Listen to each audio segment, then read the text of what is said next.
This fire burned less than a mile from my home. At 2,200 acres, it wasn't particularly big. Crews got on it fast and got it contained. One home was lost, but no one was hurt. Looking around the next morning, I saw that the cattle had been gathered and penned. No losses there. Just a few miles of fence and feed. I'd guess about 40 to 50,000 stock days of feed burned. That's about 25 tons of grass. As bad as it was, it could have been worse. A lot worse.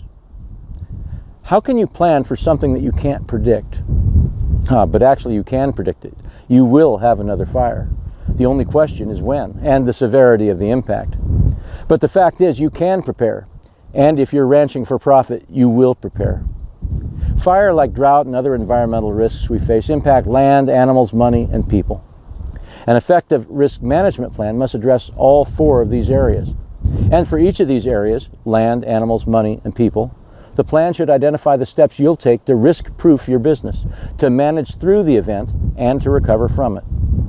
Now, by risk-proofing, I mean putting yourself in a situation so that even when the event happens, it will have minimal impact on your business.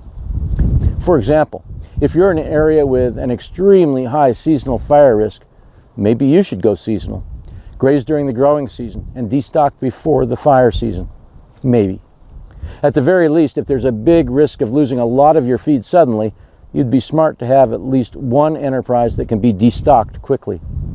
Regardless, there are strategies for minimizing the impact of fire, drought, and other risks associated with ranching.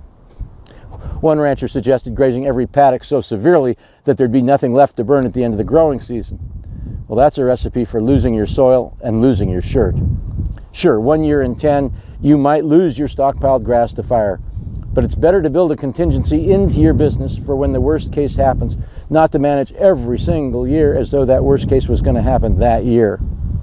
Drought, fire, and other environmental risks are just part of ranching. And preparing for these risks is part of building and running a successful business. We'll show you how to risk-proof, manage through, and recover from these risks at the Ranching for Profit School. You can prepare, or you can take your chances. We'll see you in class.